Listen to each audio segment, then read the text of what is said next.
Waste Asia war के चलते सरकार देश में हीलियम गैस की सप्लाई बहाल करने को लेकर कदम उठाने की तैयारी कर रही है।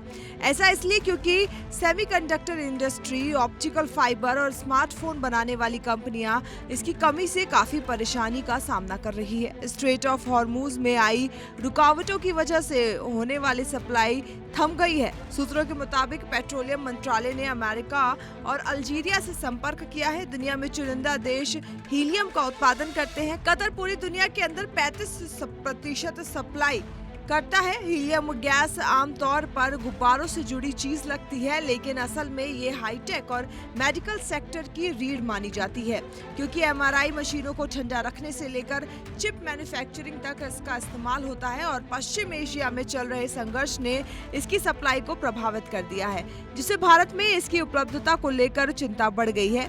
विशेषज्ञों के अनुसार हीलियम का उत्पादन सीमित जगहों पर होता है और इसका बड़ा हिस्सा अंतर्राष्ट्रीय सप्लाई नेटवर्क पर निर्भर करता है। इसलिए जैसे ही शिपिंग और सप्लाई रूट्स प्रभावित होते हैं, उसका असर सीधे उन देशों पर पड़ता है जो आयात पर निर्भर हैं। ऐसे में मेडिकल और टेक्नोलॉजी सेक्टर दोनों के लिए ये एक गंभीर संकेत माना जा रहा है, क्योंकि अगर सप्लाई बाधित होती है तो कई जरूरी सेवाएं प्रभावित हो सकती हैं। हीलियम संकट से टेक सेक्टर प्रभावित, एमआरआई मशीनों पर पड़ सकता है असर। सेमीकंडक्टर उत्पादन में रुकावट की आशंका, मेडिकल सेवाओं पर बढ़ता दबाव साफ। भारत में हीलियम का घरेलू उत्पादन बेहद सीमित है और इसका ज्यादातर हिस्सा आयात के जरिए आता है। इसलिए वैश्विक संकट का असर यहाँ जल्दी दिखाई देता है। रिपोर्ट्स के मुताबिक अस्पतालों और रिसर्च सेंटरों में हीलियम की खपत लगातार बनी रहती है और अगर सप्लाई में कमी आती है तो एमआरआई जैसी जरूरी जांच सेवाएं प्रभावित हो सकती है। इसके साथ ही इलेक्ट्रॉनिक्स और चिप निर्माण उद्योग में भी इसका उपयोग अहम होता है, जिससे टेक इंडस्ट्री पर भी असर पड़ सकता है।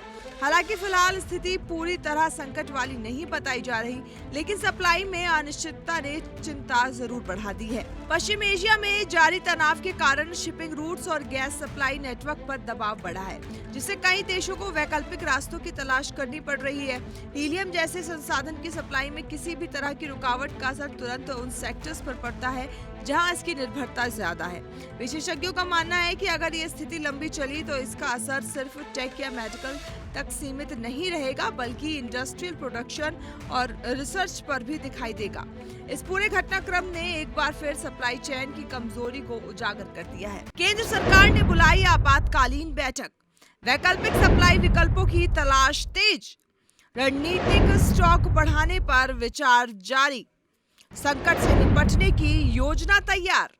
मौजूदा समय में भारत में अलग अलग सार्वजनिक और निजी स्वास्थ्य संस्थानों में अनुमानित 5,000 से 7,000 एमआरआई मशीनें संचालित है। इनमें से ज्यादा दूसरे देशों से आयात की गई हैं। हालांकि इनमें से कुछ मशीनों को भारतीय कंपनियों द्वारा नवीनीकृत या स्थानीय रूप से निर्मित किया गया है। कई एमआरआई मशीनों में इस्तेमाल होने वाले सुपर कंडक्टिंग मैग्नेट को ठंडा करने में हीलियम की अहम भूमिका को देखते हुए चिंताओं का उठना स्वाभाविक है। सरकारी स्तर पर स्थिति को लेकर लगातार समीक्षा की जा रही है और सप्लाई को स्थिर बनाए रखने के प्रयास तेज किए जा रहे हैं। विशेषज्ञों का कहना है कि भारत अब वैकल्पिक सप्लाई सोर्स और स्टोरेज क्षमता बढ़ाने पर ध्यान दे रहा है, ताकि भविष्य में ऐसे संकट का असर कम किया जा सके।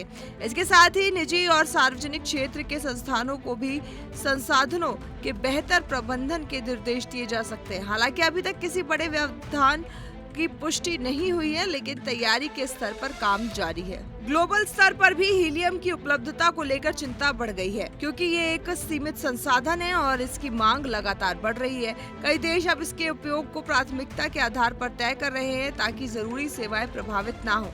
टेक कंपनियां और मेडिकल संस्थान भी अपने अपने स्तर पर बैकअप प्लान तैयार कर रहे हैं। इस पूरे घटनाक्रम ने ये साफ कर दिया है कि छोटे दिखने वाले संसाधन भी बड़े संकट का कारण बन सकते हैं।